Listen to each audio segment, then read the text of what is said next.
Hey guys, so I'm back with part 4 of 5 in my 18 ways to be unstoppable. I've covered the first 11 ways in some other videos, but today we're going to talk about be disciplined, fear less to live outside your comfort zone, live with gratitude, and forgive faster. If you've missed the previous topics, please, you can go back and watch them right now. For today, we're going to dive in and we're going to start with talking about discipline. Discipline is one of the most crucial aspects to success and the one you'll probably hear me talk about the most. Without discipline, you can't accomplish any of the things that are important to you. And I want to share my ingredients that work together to actually create more discipline today. One of the foundational pieces is that you have to push towards discomfort. So many people miss the boat on discipline because all of their actions are actually about seeking comfort and avoiding what they don't want to do. I want you to think about it for a second. I want you to remember that it's things that make us uncomfortable that lead towards growth. And I'm going to talk about this more next. The next thing you're going to have to do is build resonance. You must be connected to a why with what you want. Okay, you must connect your why with what you want. It's this clear understanding that fuels the process. Ask yourself a series of questions of what's important about this. What's important about these questions? And you want to dive deep into your why. Your first answer typically isn't going to resonate enough, and it doesn't really hook you into why you should keep going. So you use weight loss, for example. It's super simple. You know, why do I want to lose weight? And the answer is like, oh, I want to look good, I want to feel great. And then you dive in, like, what's important about this? Then you're going to ask yourself again, it might be, I just want to feel better and I want to get more involved. And you go, well, why is that important about this? And it's like, I want to be more active for my kids and I want to be a better dad. I want to be a better role model. So all of a sudden you've got this resonance, you've got this deeper understanding. So every single time you think about not going to the gym or not losing weight, it's tying into not being a greater role model. The surface level doesn't reveal this, but as you delve in deeper and you delve in deeper, you're actually connecting to a why. So when you act on discipline, it keeps you going even when you don't want to because your why is so powerful. So whenever possible, keep your progress tangible so you can actually see and actually track yourself moving forward. You can see that, yes, I hit, if it's a process related goal, yes, I hit 5 out of 7 sessions. I'm doing 5 sessions in the gym every single week. I'm getting 10 leads every single week. I'm making 5 sales every single week. And that is discipline. And if you can link in this why, on why you want to achieve this commitment, on why you want to achieve this goal. And then lastly, discipline.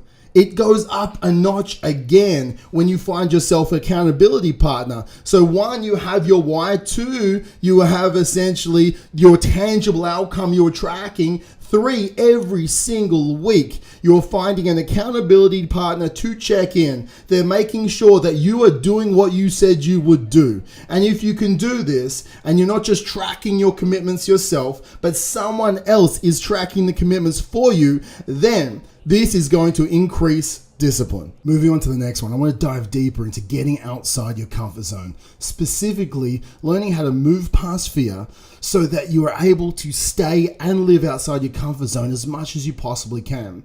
You all know and accept by now that growth takes place outside your comfort zone, which implies that you must feel uncomfortable to be out there. It sounds obvious, but most people forget that part. What happens for most people is they step outside their comfort zone and then they start to feel uncomfortable and they feel outside of their league. It scares the shit out of them, and then fear steps in. Your brain interprets these feelings as something must be going wrong right now. Get back to safety as fast as you possibly can. And then you end up staying inside your comfort zone and can never seem to get past it. You need to reframe this discomfort so you can remind yourself of that feeling. And when you feel uncomfortable and you feel discomfort, it actually means you're on the right track. You're headed in the right direction. So simply by saying, when you feel uncomfortable, this is what it feels like to grow. This is what progress feels like. And your brain, given enough time, will be able to change the context and stay the course and keep moving forward. The next one is living with gratitude. You can't be fearful and grateful at the same time. And gratitude creates benefits that actually change the way you think. This is why daily gratitude lists are a regular practice from entrepreneurs and CEOs to people in a 12-step recovery program. It creates a new way of thinking that actually has a way of attracting more things you want in life to you. So when you're focused on gratitude, your attention is held on what is working well in your life and your business. And as a result, you feel great. It feels motivating and uplifting to think about all the amazing things and people you have around you. When you're feeling good, you set yourself up to do your best work. The two are interconnected. Everything you're working towards seems so much more achievable when your focus is held on what you've already accomplished. And it's all these things combined that create new neural pathways in your brain. And as you have these thoughts of gratitude over and over and over again, it actually changes your brain. This now becomes the least path of resistance, and you will automatically begin living with a place of more gratitude. And from a place of more gratitude, the results of this are so powerful. You'll be able to see more possibilities and operate from a place of confidence. You'll be willing to bet on yourself more often. This way of thinking has a way of shifting your old, outdated belief system, and as a result, you begin to take bolder action, and your mindset and thoughts have become completely transformed. I recommend doing daily gratitude lists. Me personally, every single morning I wake up, I write down the 3 things I am grateful for in life, from the air to my kids to the ability to walk and talk. For me, this is my gratitude. And every single night with my partner, I look at her and it's like, what were the 3 things that were grateful in your day to day? So in the morning, it's my bookends. I start with gratitude, I finish with gratitude, and my life is gratitude. Next, let's talk about forgiving faster. It's time to let go of the grudges you've been holding on to, the people that you despise for screwing you over every single thing.